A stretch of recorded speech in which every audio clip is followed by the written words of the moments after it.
Welcome back to the FanSpeak Network and another live NBA best ball draft. I'm Meg. You can follow me on Twitter at Megs08DFS. And I'm, of course, joined by Spread Astaire. You can follow him at Spread Astaire on Twitter.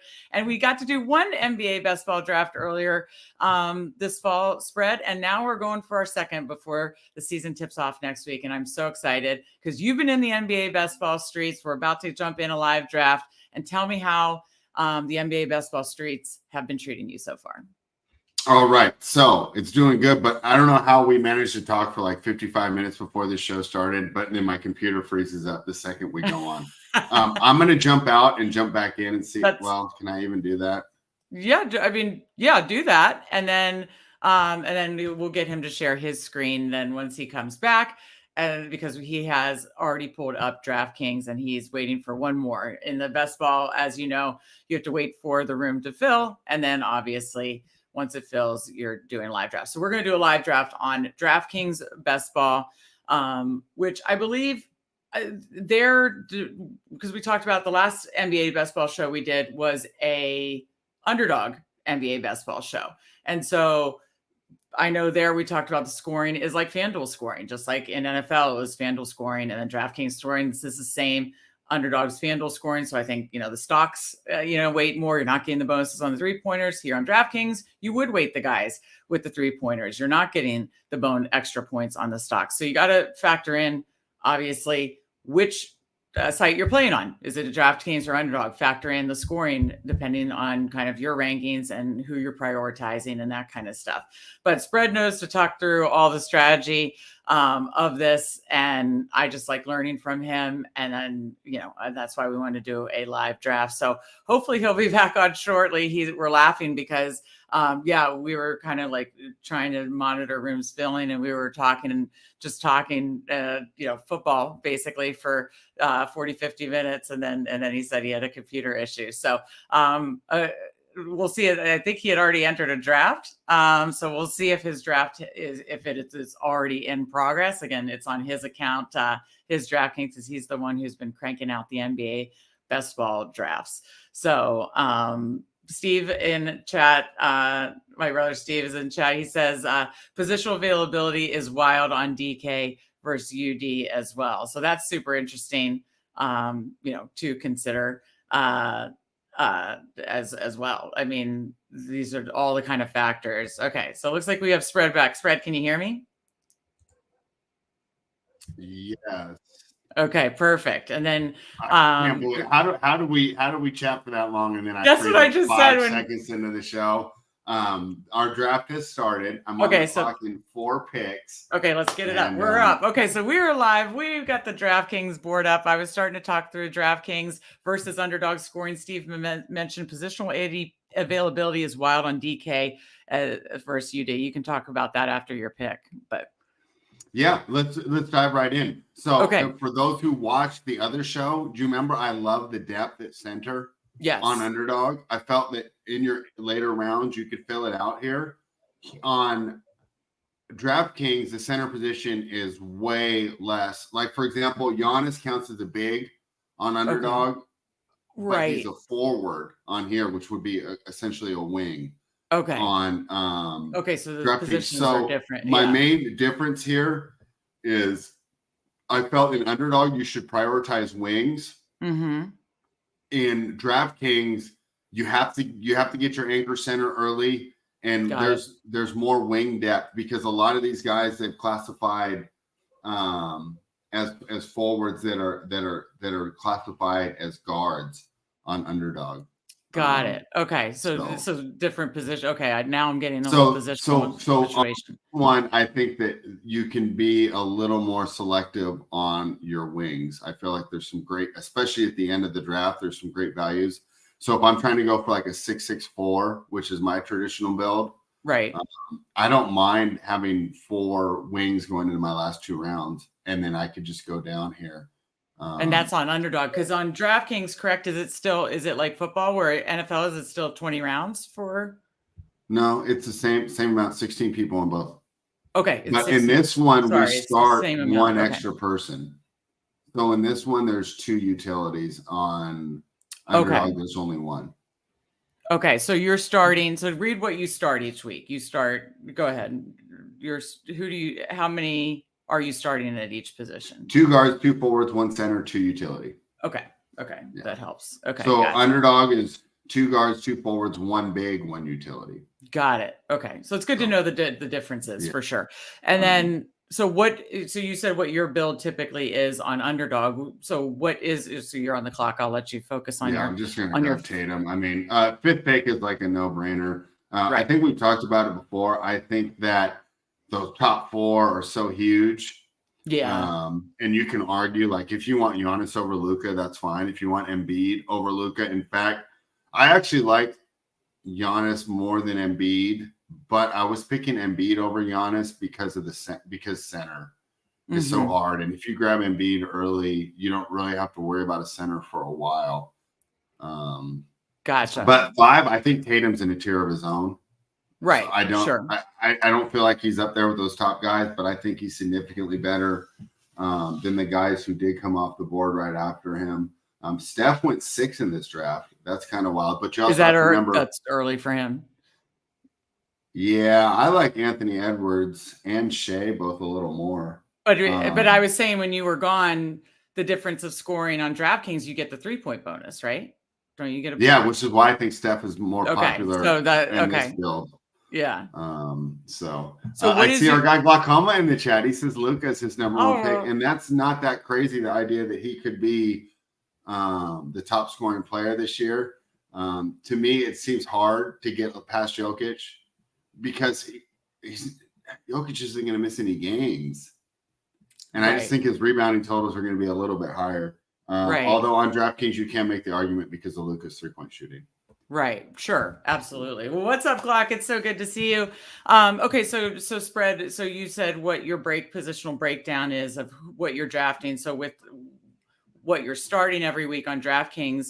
So break it out to me again, what you want to end each draft with positional. I don't. So I won't necessarily, because if there's good forwards on the board earlier, but I'm just saying if I'm at 6-4-4 going into the last 2 rounds, I'm fine grabbing the wings at the very end.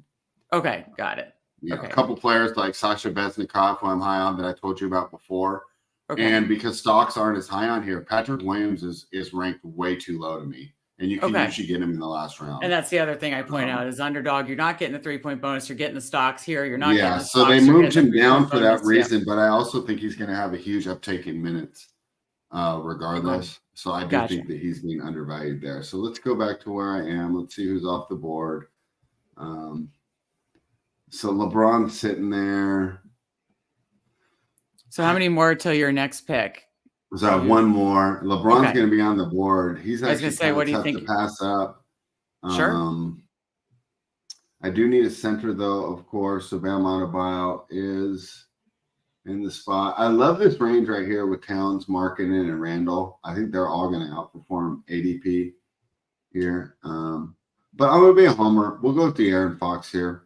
Oh, Glock wanted you to take LeBron. Fine, I'll do it for Glock. All right, I did it for you, Glock. I took LeBron. I've actually taken him a lot. You know, a lot of people pass on him because the games missed. I was just going to ask, games missed in NBA, especially towards the end, which I know it ends earlier than before when NBA gets really nuts in April, but that I know that's that's the thing here on DraftKings. Remember how we talked about underdog? It seemed like it was more of a meritocracy, right? The majority of the prize pool going for your regular season performance, right? Correct. In this kind of crapshoot of a world, this is having going LeBron tournament for those playoffs could be good, right? Because we know that's when he's gonna really be ramping up here, right? Right. Yeah, I know. Over Fox, it was rough. So here's the arguments for both. If we want to go, give the arguments for both. The argument for Fox is going to be that you're going to get more games out of it. And I think that's, it's fairly simple. Might not be true, but I would say there's probably like at least a 70, 80% chance that De'Aaron Fox plays in more games than LeBron. So you'll get out of your second round pick, you're going to get more games total. My guess, though, is that LeBron's going to have a higher fantasy points per game average. Right. And then, like I said, the upside of what he can do in the playoffs. Yeah. So now we're here. We got Okay, that's right. I figured guys you're that I back. loved off there, all of them are gone. Jaylen Brown's interesting, but I already have Tatum. We don't stack in this. Sorry, boss. I'm not taking Kyrie Irving. I'm not taking Harden either. I only got 10 seconds here. Yeah, I'll let you focus. I'm going to grab Cade Cunningham. So I know that like I went away from ADP and I left some higher value people on the board. I think he's got a real great chance to break out this year. I think Detroit's got a great chance to break out this year. They're a team that I'm actually pretty high on. Okay. Because of one reason. I think Monty Williams is such a good coach. Right. I think he's such a good coach. The fact that I can't believe they moved on from him in Phoenix now, it might end up working out for both because what Phoenix maybe does need is more of the defensive style coach that Vogel they hired Frank Vogel, who won the championship with the Lakers. Maybe a more defensive minded. I'm trying to think. He's more rigid in the way he implements his systems. Monty Williams is a much better coach with the players, and I think that's going to play well to the younger team. I'm really high on the Pistons this year. I love getting Jaden Ivey and Jalen Duren as well. And if I miss out on Duren, Wiseman's one that I like. Mm-hmm. I'd be interested. I wonder if Glock has an opinion on this. I've been not putting them in together, Duren and Wiseman, but I also was listening to a pod, and the guy made the argument, well, you'll always get one of them, it feels like, right? Because both of them will probably miss games, and it's not as bad pairing them because you're pairing with your late draft capital, right? Because Wiseman's going almost could be like 12, 14, Duren's going to be 8. So the difference between that and say the Jason Tatum, Jaylen Brown is I would have used what? That's such early, 2 of your top 3 picks. On the same team. Right. So it's a little different. So you can correlate a little more, I believe, when you go later in the draft. Yeah, that makes sense. Unlike doing the NFL drafts, correlating early. Correlating's key. Definitely key in NFL, and like you said, doesn't make as much sense, but like you said, maybe further down the draft it can make a little more sense. Before we get closer to your next couple picks, you talked about center. Steve mentioned kind of just like how center can get thin. So when do you want to get your first center? And then there was another comment in chat, said Sengun could be 70% Jokic. I wanted your take on Sengun as well. So give me your thoughts about like when, or is there like a time frame where you're like, I want to make sure I have my first center by I was about to say that. I'm getting kind of nervous about center right now. Okay, it's going to fall off a lot here. Yeah. Okay, so that was my question. Let's just click to the center. So who do we have? Yeah, let's take a look at where you're at. Evan Mobley, which is weird because they're so stingy giving these center allocations, but he starts at power forward. Anyway, Walker Kessler, who I think is great. Him and Miles Turner right in there. DeAndre Ayton. Claxton's someone I'm high on. I think out of everyone here in this range, Claxton, Jarrett Allen, and Wendell Carter, I kind of like these guys to outperform their ADP. But we've also talked before about not being afraid to just plan your center as your main utility player. Mm-hmm. So I wouldn't even mind just grabbing 2 here, right? Like like back to back with these next 2 picks right before now, it really thins out, right? And targeting these guys because I really think all 3 here, Claxton, Allen, and Carter, are going to outperform their ADP. Okay, yeah, and that's the name of the game for best ball. On the clock right now, they just took away Mobley from me, which I'm a little disappointed on. Although to be fair, all right, so. Although I just talked about grabbing a center now, I'm not going to because other people on the board. I can't leave Brandon Ingram on the board right now. Okay, gotcha. He's supposed to have a huge season. Okay, and you'll be back up. I think Kessler's might be a little better than Mobley on DraftKings. I would say Mobley's much better on Underdog. Okay, and you'll be back up in what is it, about 8 picks?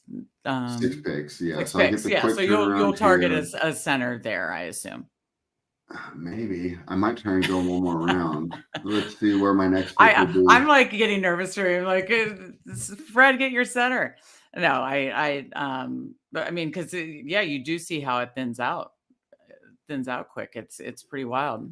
Yeah, looks like there was a center run right before I went there for Do you the usually like, obviously if you get one of the stud centers in the first round, okay, obviously, but like, I think it makes life so much easier. yeah, If you then do. life is easy. Yeah. But do Yeah. you actively try to get, if you don't get him in the first round, you're getting another stud in the first round. Are you actively trying to get a center? I know it didn't work out this time in the first 3 or 4 rounds. Is that a goal in most, and like with most of the No, DraftKings as you can NBA? see here, I'm just going for best player available still. Okay. Okay.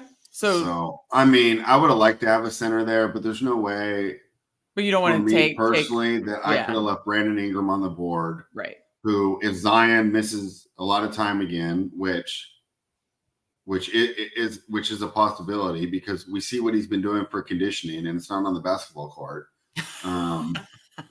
Right. And Brandon Ingram's got that huge upside where he could be a 28-9 type of guy. That's why I think center is so thin on this one. Whereas on underdog clock, if you play there, I feel like you can get away with it. Yeah.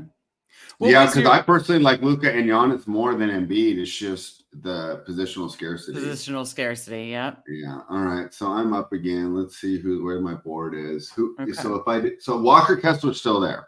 Okay.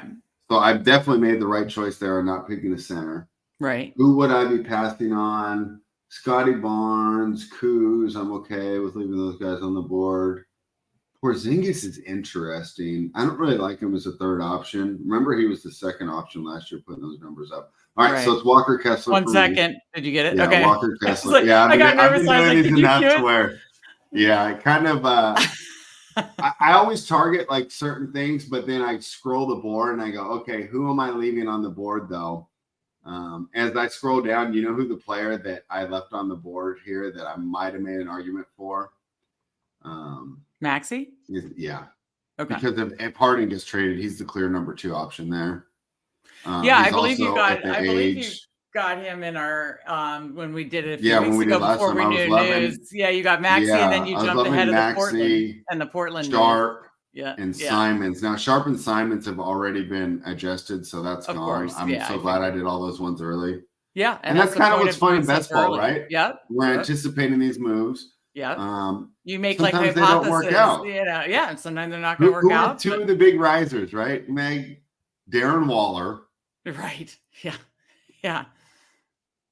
Went from the 8th round to the 4th round.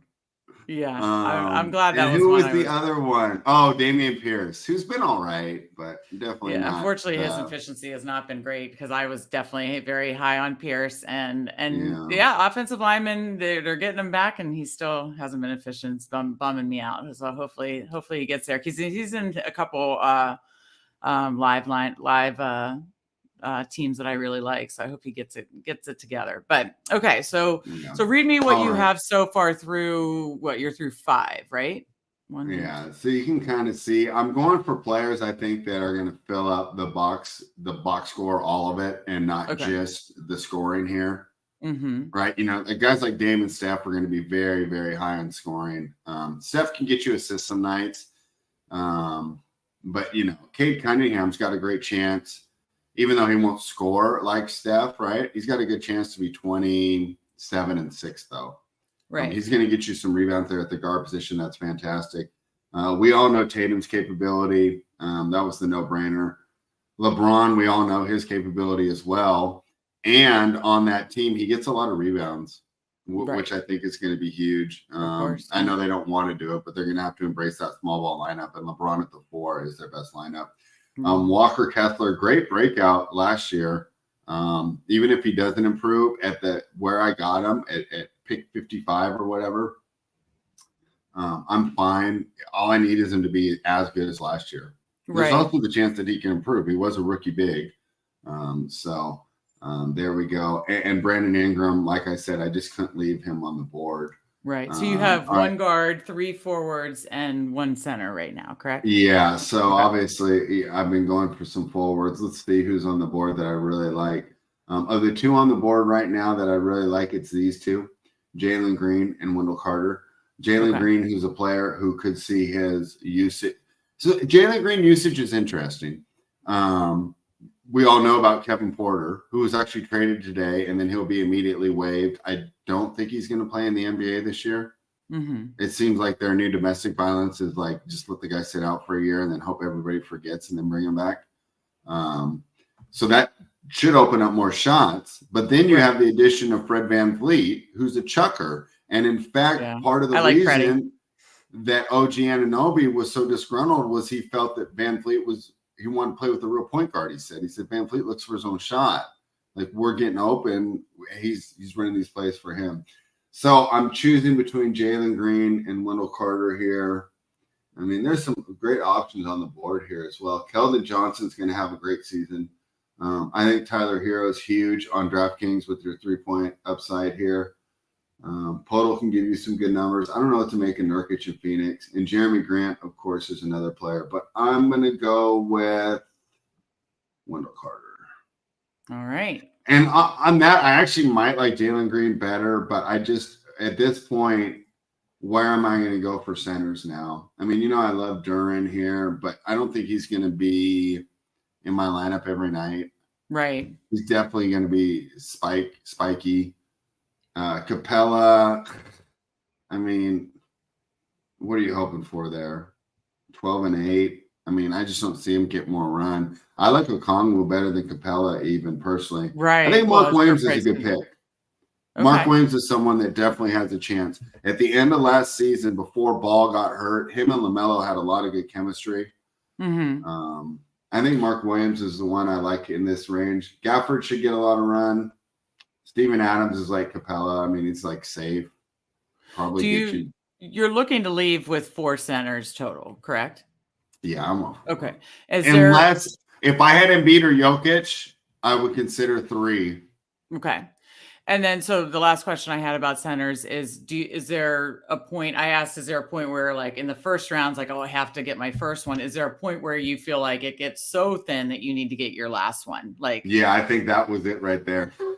Although Jared Allen's still on the board. So maybe I may, in hindsight, maybe I should have gone. But you have 2 centers right now, right? Yeah, but I should have gone Jalen Green, and I could have had Jared Allen here. No, I meant like your 4th one. Like is there like a point the 4th one? I'm not too worried about that. Okay. So you definitely want to make sure you get like a second solid one before. So here's what sucks. Keldon Johnson's my favorite player on this board right now, but I need a guard. I was gonna say, I thought you just. Let's go with Clay. But now, okay. So now the way this team's turned out, I need to really focus on guards. Okay. Clay's only going to be in my lineup. Like, I mean, what? He's so streaky. I was going to say he's streaky, but obviously the 3-point bonus on DraftKings, he's built. So I really need to be targeting guards here. Let's go through. I know you love this. So I love Jaden Ivey, especially with a guy like Clay, where they can take turns spiking in and out of my lineup. Yeah. Yeah. Because I think he's going to be wildly inconsistent too.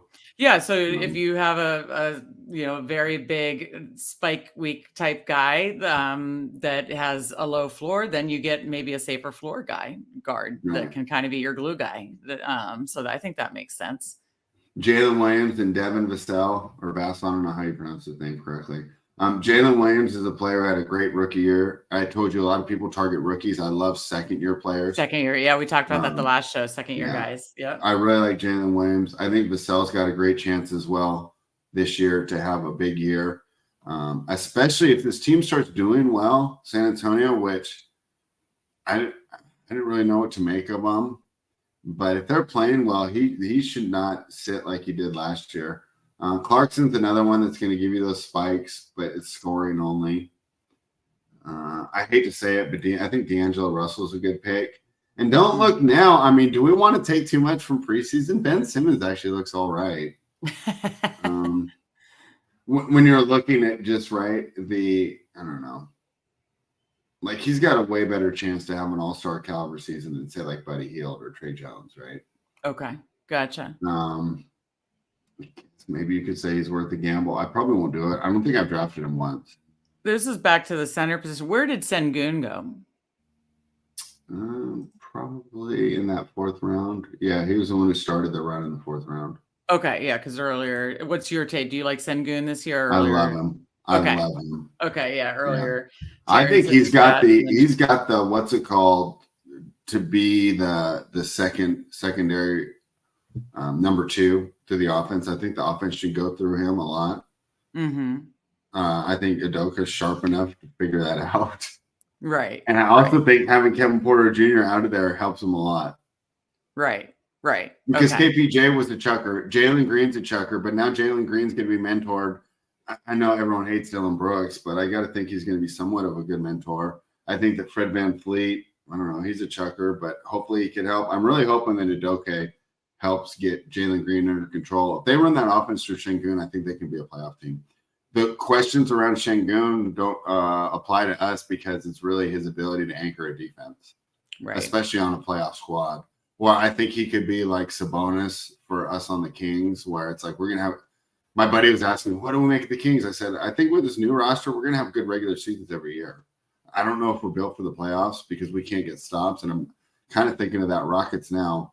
But after the time that we've had in Sacramento, I'll take just being a 40 to 50 perennial team losing playoff in team, the first or second round. Yeah, I'm fine with that. Yeah. Okay, so you're up in one pick. And I'm going to take Jaden Ivey if he's here. Okay. So I wonder how much people are going to hate me leaving Austin Reeves on the board, because I'll admit you can make some great arguments here for Austin Reeves on the peripherals. I think Ivey will probably score more points per game, but I wouldn't be surprised if Reeves got more rebounds and assists than Ivey. Right. And also I have Ivy with Cade, which normally I wouldn't like, but I'm getting him late. I got him at 91.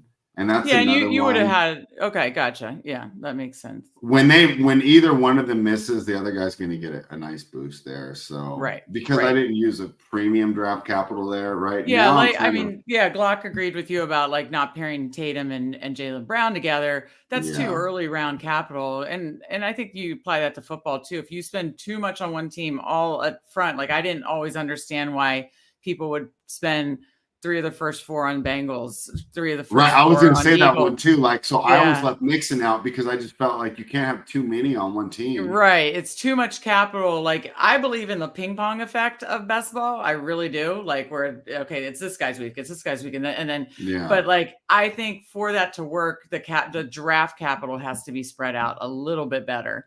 And I could see how that could apply to basketball too. I have to answer a quick Glock question on NFL because when I get a chance to talk NFL basketball, I have to. What do you think the worst picks based on ADP so far? Quentin Johnson. Yeah, Quentin Johnson was bad. And credit to, I was big on listening. Underdog Network puts out great shows.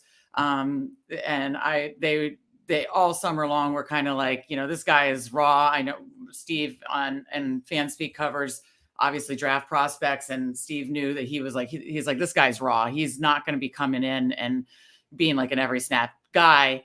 And then you see, even when Mike Williams goes out, it's Palmer, Palmer's their glue guy that's going to, and then, maybe by the end of the season, we'll see more and more Quentin Johnson. But like last night, he didn't even get a catch. So, I think the worst ADP picks, honestly, were a lot of rookies that people steamed up, like Jahmyr Gibbs, like Quentin Johnson. I mean, I love Bijan, but like, was he really worth a first round pick? The way Arthur Smith utilizes, him and Algier, I don't know. And that's the other thing. Can you take a running back in a bottom 10 offense? Because for a running back to be viable, you got to have the lead. Right. I mean, I guess you're assuming he's going to get all of those dump offs out of the backfield, but yeah, I agree with you there. So my nominations. Let me hear your nominations. That's like off the top of my head. So injuries don't count, right? Guys. So if you injuries Chubb don't doesn't count. mean you're not sharp, right? Injuries don't count. Don't count. I would say Ramondre Stevenson. Yep, and I have too many bags of that. Yep. Yeah, he's been a disappointment. Darren Waller, especially off it. Yep. We kind of talked about Calvin Ridley busting out, but he's looking a little better.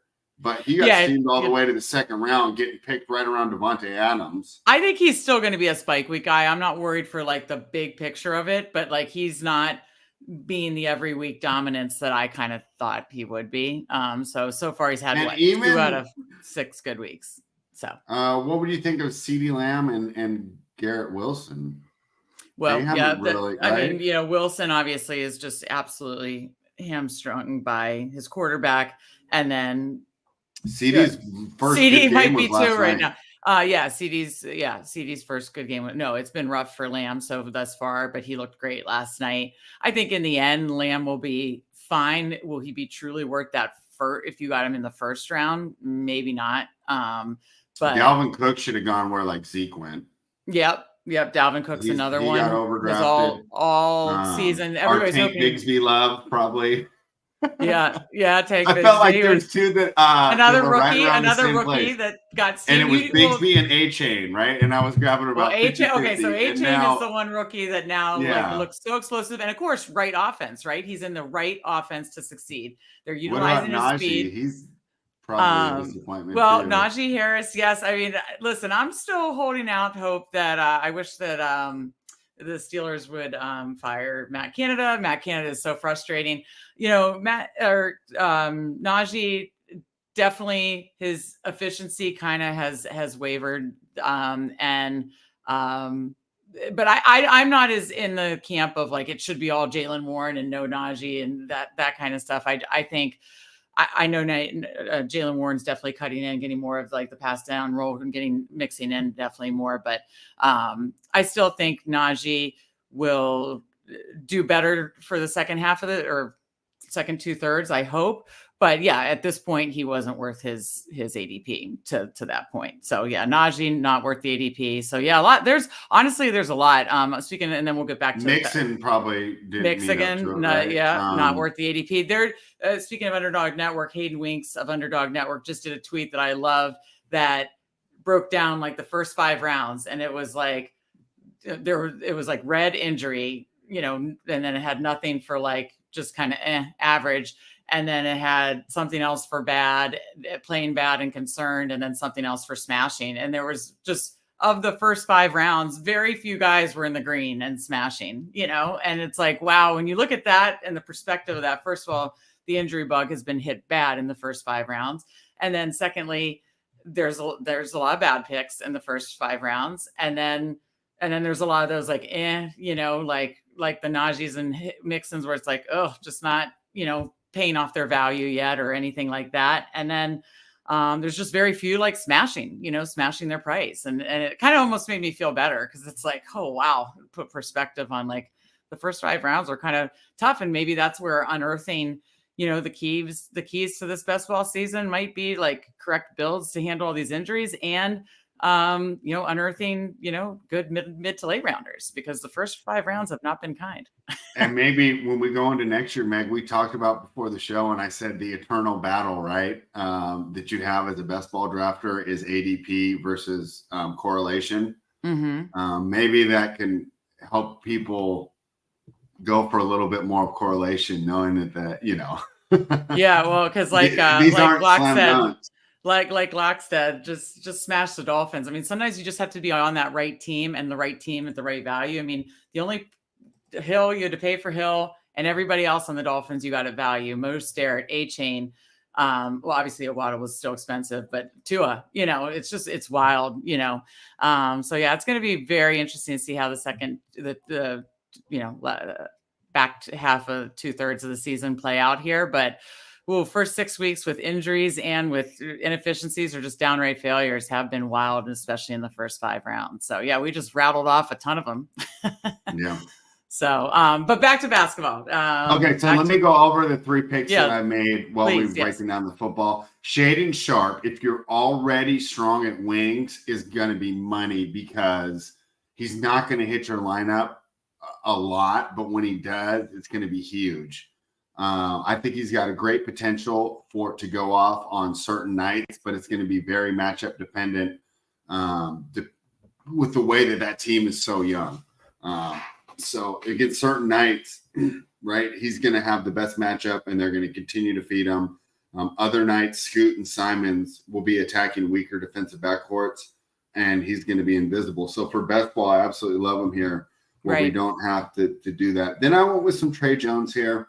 Okay. Like I said, just kind of buying high on San Antonio. When you're taking San Antonio players, the idea is that you're hoping that they're at least somewhat competitive so they're not sitting a lot because I felt San Antonio had a lot of healthy scratches, especially towards the end of the year where on the DraftKings format, I'm going to need him at the end of the year. I don't want him sitting out in April when these playoffs and the majority of this prize pool is being decided. And then finally, a player I already talked about, but as you can see, I got 3 players on Detroit here so far. I'm high on Monty Williams turning around this team. I got James Wiseman. Now, as my third center, I'm fine with him. Yeah. He can spike into my utility spot here and there. Usually on the mic that Duren is going to miss, but neither of those players between Duren and Reisman were incredibly durable last year. Right. And they're also at a point where they don't need to grind through injuries. They are prioritizing development, and they're not going to play these guys through injuries like they would on, say, a better team, especially a team like Memphis or Sacramento that really is still valuing the regular season. New Orleans, teams that are trying to make a stand here and really establish themselves out as good teams. They're going to be more likely to play their guys through minor injuries. I don't think Detroit will, which means that I do believe that Wiseman should get some opportunities to spike in my lineup here and there. So at this point, when you're filling out the rest of your draft, you're thinking, do I want guys? And I like to go 50-50 here. And if Sotan falls to me, I'm going to be so happy because I almost took him over Wiseman. But that's the best, right? When you wait on somebody and then you get both the guys that you wanted. Yeah, I like that. So I try and go one-on-one with guys that are going to give me safe floors and then guys that will spike into my lineup. So the safe floor guys is for guys that when my starters are resting or they don't have games that night. Like a Clay has a cold game or something. Yeah. Okay. Yeah. But then I also want other guys that I think will be more consistent here. Okay. So I'm going to grab Sochan, but just some guys that I'm talking about here. So Sochan was still there. That we might be targeting for a little bit more consistency. Like Dylan Brooks, I think it's going to be pretty consistent. He's never going to get a 40-point game, right? But he should be putting up between 10 and 20 points every night. How many times will he be ejected this year? Yeah, that'd be interesting. I'm just kidding. I joke around about it because I hate. Yeah, everybody does because nobody likes dirty players, right? But I also wonder being in a new system and not being in Memphis. That whole Memphis culture is kind of lax, right? Right. Now he's going to be under a coach that doesn't care. And he's not going to tolerate that, I don't think, making the organization look bad. So there might be a shorter leash for him, too, when his antics come up. Terrence loved your Sochan. Yeah, I love that pick, especially this late in the draft. I have so much Sochan on my deal here. So I'm sitting at 4-5-3. Okay, that's why I was just you beat me to it. Here, okay, so 4-5-3 is where you're at. Okay, gotcha. And so how many rounds do you have left to go? You're in what round right now? I have 4 picks left. Okay, 4-5-3 with 4 picks left to go. So you're looking for most likely. So let's just look at some guards that are available. Gary Trent Jr. You know, it's so funny. Since we've talked last time, I've actually been higher on Schrader. Okay. Remember, I was down on him before, and I was prioritizing Gary Trent. Now I'm going for more 50-50. I think you can make good arguments both ways. Cole Anthony, interesting. We liked him in DFS when the other guys were sitting. Right. Orlando is an injury-prone team. So I'm not against Cole Anthony. I don't know what to make of Brogdon here. I just don't see why they would prioritize giving him minutes. Right. Conley's another interesting one. I love Taylor Horton-Tucker for spikes. Sure. But I think because I'm already kind of spiky at guard, I'm going to try and go with probably Dylan Brooks. Who else am I leaving on the board? I got 12 seconds to figure Looking for more of a floor play or a consistent play. I'm not leaving anyone on the board that's like I have to have. So we'll go for some Dylan Brooks as much as you hate him. I just want someone that I get it. No, I totally get it. I love that you talk through that balance. Yeah, that balance of like, okay, I've got a few spike week guards, so I need a couple kind of glue floor floor plays, and that makes a total sense, especially in the NBA with the whole sitting and that kind of stuff. Not only due to protect the spike beats, so when they sit and that kind of stuff. So no, I like that. And we all have our favorite sleepers, but at this point, I think we should be analyzing our lineups and just saying where the weaknesses are, right? So I've definitely identified my weaknesses are guards. Cade's really only the second year of basketball. He's going to be inconsistent. We know Clay's inconsistent. I feel like Tatum and LeBron are going to give me solid production on almost every single night they play. Tatum, even is the guy that when he's cold shooting, he's probably going to be in my lineup. Right. At least at utility with the two with utilities on peripherals and DraftKings. stuff. Sure. Yeah, because he's going to get minutes and he has the peripherals. LeBron, you're only missing and worried about the games he missed, but when he's out there, he's going to put up numbers.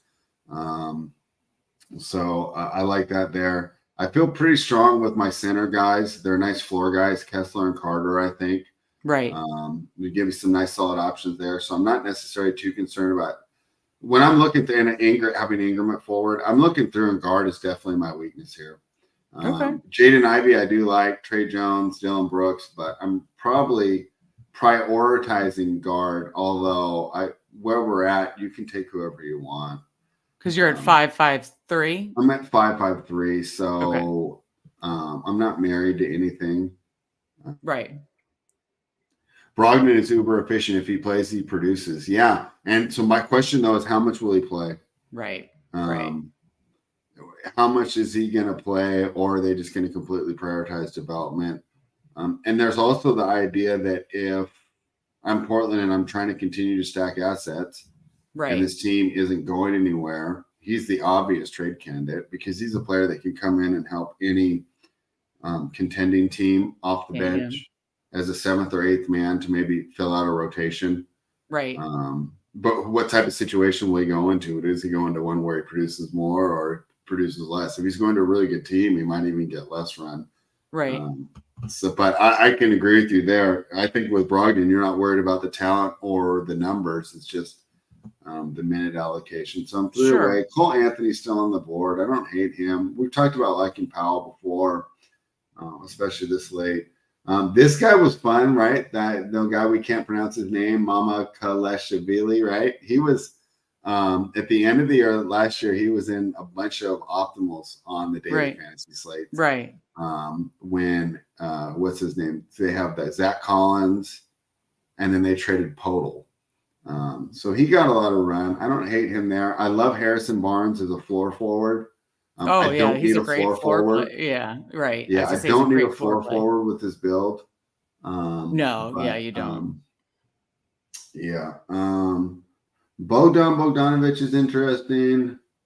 Cam Whitmore is definitely interesting. Talk about some upside there. Yeah. So you're on the clock now.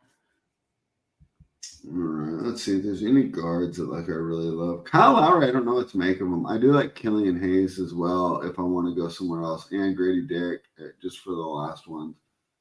And this guy, Micic, I've been interested in him too. I'm going to go Cole Anthony here, I guess. Okay. But guys, if you didn't go there, I think that you got great options here with Killian Hayes, Anthony Black, Grady Dick, and I can't pronounce his name. Vasilije Micic. Oh, wow. Yeah, there's no way I could pronounce it. He's a 29-year-old rookie, and he came out of the EuroLeague, and he was fantastic in the EuroLeague. And at this point, we're just looking for guys to spike in their lineup. But there is a chance that he could be one of the best players on the team. One of my concerns about him is he's a guard on a team with SGA and Josh Giddey. How much run is he really going to get? Right. But he's a definite player I have my eyes on, and I wouldn't be surprised if he was in a couple winning lineups during the season when those guys miss games.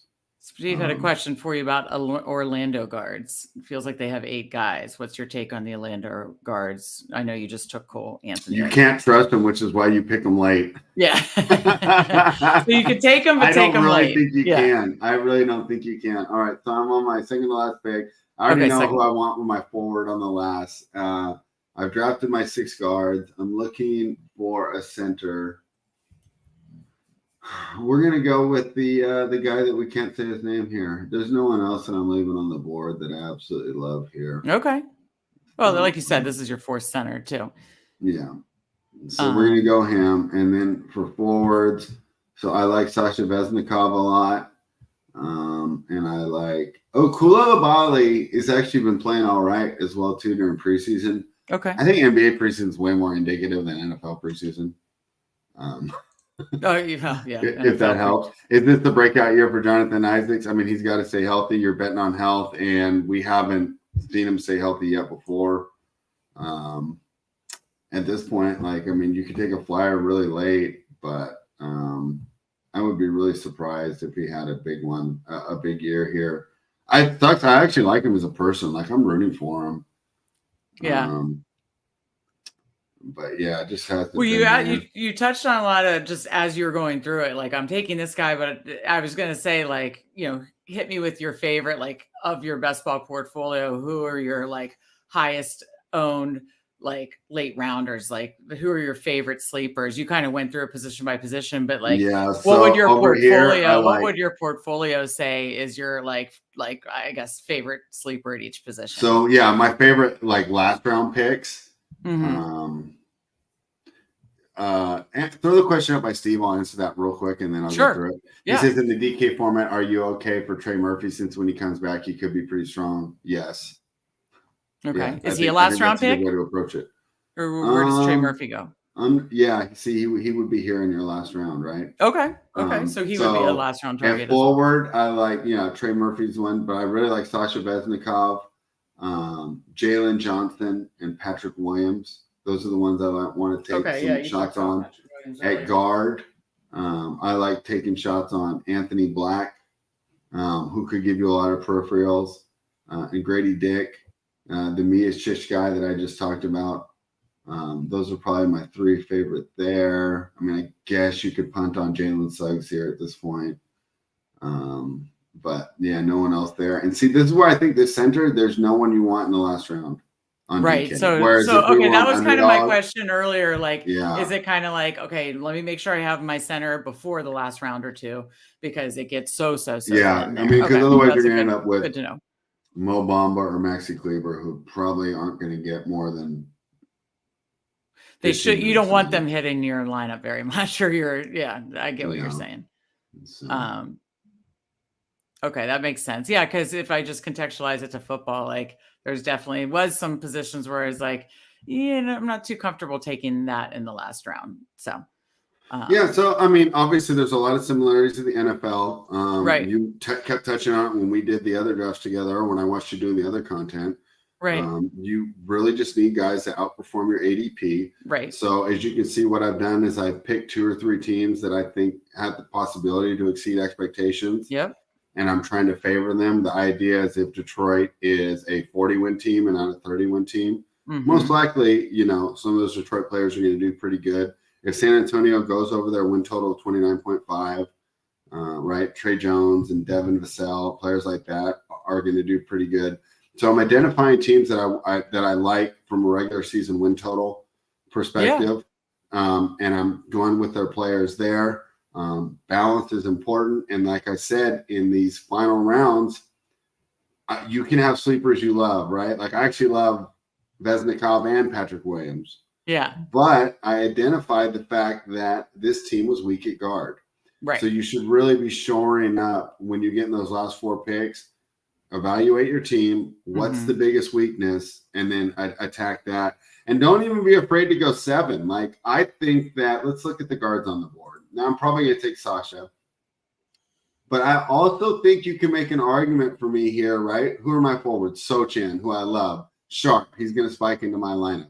Ingram, LeBron, and Tatum. Yeah, I you're could very get away strong with those forward. 5. Yeah.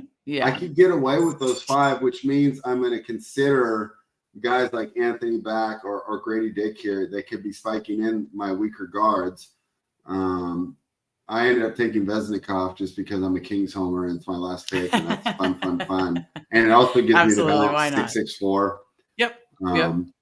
But I also think that there's an argument to be made when you're evaluating, you can go different from your original idea. Like I said, if I had an Embiid or a Jokic, I don't think I would have bothered with the 4th center. Right. Okay. No, that makes sense. It's all positional allocation. Yeah, absolutely. I would have continued there. Well, that makes total sense. Here, I'll bring it back to us since Yeah. unless did you want to look over the lineup? You still Oh, I have already it. closed it out as well. Okay. But I think that we gave everyone a pretty good Yeah, idea I was gonna say you went of through what it we're the whole doing here. time, and like you said, you ended up getting the 664. You definitely, obviously we kept rating the whole lineup, and you went through why you were picking who based on the whole like floor ceiling and that kind of stuff, and where you identified your weaknesses and that kind of stuff. So no, I think you broke it down And I think perfectly. that the NFL interlude was great. You'd say, oh, why you spend 10 minutes talking about NFL on an NBA show? Right. But I think it illustrates the point that these ADP, these early rounds, I mean, these guys aren't locks. Now, I Right. would say that basketball, they're safer because Right. it's so much easier to predict usage. Right. And you can't necessarily scheme somebody out of the game. Right. Like you can in the NFL. Like, for example, if the Bears just decide to triple cover Devontae Adams next week, Yep. he's probably not going to get a lot of targets, and that's nothing that the team could do. Whereas Tatum, I mean, that guy's going to shoot through double coverage anyways. Right. Exactly. So, I was going to say the NBA usage is safer for the top king. picks, but I think you and I talked maybe off the air, but we talked about how injuries have a domino effect. Mm-hmm. So, for example, the Aaron Rodgers injury lowered the value of Breece Hall and Garrett Wilson. Right. Because the offense simply isn't as good. There's going to be these same type of domino effects here. So I know we take stands, but I wouldn't fall in love with certain approaches. I would really try and be flexible here. So diversify kind of where you're getting your different studs and that kind of stuff. It is kind of diversifying. Yeah, I felt like in NFL, didn't feel like by round 8 you had 2 or 3 guys that you drafted in round 8 every time, and you just kind of circulated between them.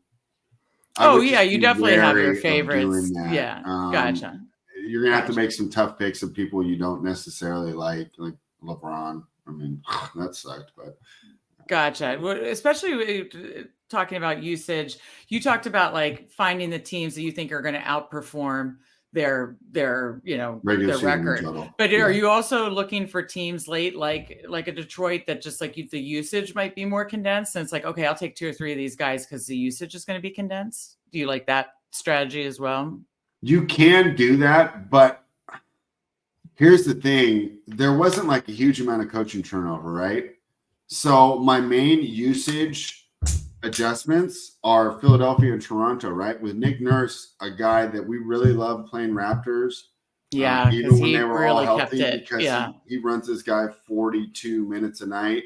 Mm-hmm. We weren't getting a lot of bench. So now he leaves Toronto. Could that lower some of the guys like Siakam and OG? It could. Does that bring a little more value to their bench players? It could. So keep that in mind. Right. But a majority of these teams are coming back. Like, so for example, the Kings and the Warriors, my 2 Northern California teams, their usage probably isn't going to change very much. They're running the same system, the same coaches. Only injuries are going to make it different. How is Nick Nurse going to do in Philadelphia? To be fair, I think he's going to run that same strategy with everybody except for Embiid. I don't think he's that stubborn where he's going to bump Embiid's minutes up, because that doesn't seem like a good idea for a guy who perpetually seems injured in the playoffs, always banged up during the playoffs. But for guys like Maxey, Tobias Harris, does that increase their value? I think you need to think about that. Monty Williams, so when we talked about Detroit, I didn't necessarily think that he ran his guys into the ground. I thought he wrote a pretty standard 8-man rotation. Okay. Frank Vogel, we have a pretty good idea. He's going to, the only differences I would say for Phoenix is he's going to prioritize defensive bigs a little bit more and could run bigger lineups more often, maybe less small ball out of Phoenix. But for the most part, I think that our usage projections are much more secure than our NFL. Okay. Yeah, I was gonna say in NBA, I know usage is king. Most of the coaches are returning. Okay. And and I just want to know how that affects player insertions. We have a pretty good idea, right? Right. Like for example, Fred VanVleet would have really hurt the Rockets, except for losing KPJ. Now it's a wash. Right. Because you just took one chucker out and you put another one in, and in fact, you actually put a sharper chucker in, because I know VanVleet chucks, but he's not as I don't know what the right word is, unaware of his surroundings. Okay, gotcha. Yeah, no, that makes sense. One last question I have for you, just because I'm truly curious. In NFL, again, I'm trying to think of how this works for NFL and then how you'd apply it to NBA. In NFL, on DraftKings, you'd kind of assume because of the scoring system, a wide receiver should probably hit my lineup, the flex more. On Underdog, just like FanDuel scoring, probably I'm building it as if a running back would hit my flex more. Do you build a certain way on DraftKings specifically, since we just did a DraftKings draft where I'm building it because I think this position's going to hit my util spots more? Is there any thought to that, or not necessarily? Not a lot of thought, but it is something to be aware of. Remember, on DraftKings, they're going to reward triple doubles and 3-point shooting more than they do on FanDuel. Right. FanDuel's going to the stocks reward value, well-rounded players, right? So Dylan Brooks is worth a lot more on FanDuel, right, than he is on DraftKings. So I guess that comes into it a little bit, but not too much for me per se, because I don't know. I have the players that I like, and I think I'm going more back off your original idea as, hey, my goal is for every single player that I pick to outperform their ADP. Or with Tatum, I'll be fine at 5. Yeah, and that's what we talked about. Like at the end of the day, that's our goal for best ball, is to and then you look at chips fall where you may, especially in DraftKings, where this format's going to come out to a crapshoot in the last 2 weeks of the season. Right, and it'll include obviously how they outperform their ADP during the playoff, advancements, and then like for example, John Morant is so much more valuable in this format. Right. On Underdog, like I'm almost taking him off my list, like unless he just drops. Right. Makes total sense. But in this format, he's huge, because all you have to do is absorb 25 games without him, and you're going to have an MVP candidate that you got to pick 40. Right. Potentially in April. No, that makes a ton of sense. So, well, I think this was super informative, useful, helpful. Thank you guys for joining us. Be sure to hit that like button and subscribe to the FanSpeak Network on the way out. We were only able to do 2 NBA best ball drafts, but it's been super fun and learned a ton from you, Spread. And I hope you just crush it this NBA best ball season. It'll be fun to talk through it as the season goes on, because we'll be hopefully doing shows every Tuesday, hopefully, right? We're going to talk to hopefully you, Tyler, and I will talk every Tuesday about the slate and, best bets and go through that. And so I'm very excited. So this is a Tuesday show that will continue. Today it's best ball, and as of next week, right? Does it tip off next week? We're tipping off 7 days. Yeah, exactly. So we will have NBA shows every Tuesday, so stay tuned for that. So be sure to subscribe to the FanSpeak Network and check out all our content. Again, content is mostly NFL on fanspeak.com, all free. You've got Spread and Tyler's NFL treasure map, and then the NFL betting card, but we'll be adding their NBA projections as well. So it'll have some NBA free goodness on the site as well. So any final thoughts, Spread, before we get out of here? I mean, just have fun with it. At the end of the day, we talked about in the NFL how much we spent all summer preparing, and the certain things just throw a wrench in your plans. So if you love a player, you have a favorite team, I don't think that you're doing yourself that much disservice. Like for Glock to reach for a Luka and a Kyrie start, which I would never do. But hey, it could be great. And if you think about it, I was also thinking, if I was going to spend the top 2 picks on teammates, I think it might be Luka, Kyrie. Okay, there you go. I think their percentage of usage compared to the other 3 players on the floor is going to be so much higher than even say like a LeBron or an AD, which I think would also be up there. If you're looking for top 2 pairings. But but have some fun with it. We talked about this before. Best ball, especially NBA, still it's in its infancy. So let's enjoy it now before the optimizers and the sharps come in here and make it not profitable. So I think this is going to be a fun year. Absolutely. Well, I love it. And I'm rooting for your best ball teams. It'll be fun each week, every Tuesday, to hear how you're doing, because it's fun. I love for football, it's every Tuesday to just assessing it. I don't know what the best day of the week. I'm sure you'll just be actively that'll be interesting, right? All the time. I'll probably shoot it every Sunday. I don't know. Yeah, exactly. Yeah. So, but anyways, it'll be fun every Tuesday to get updates on your best ball teams, as well as obviously talking through the slate, talking through the NBA bets and all that good stuff. So anyways, thank you guys so much for joining us. And again, join us next Tuesday and join us every Thursday for the NFL betting card. Thank you so much. And we will see you next time.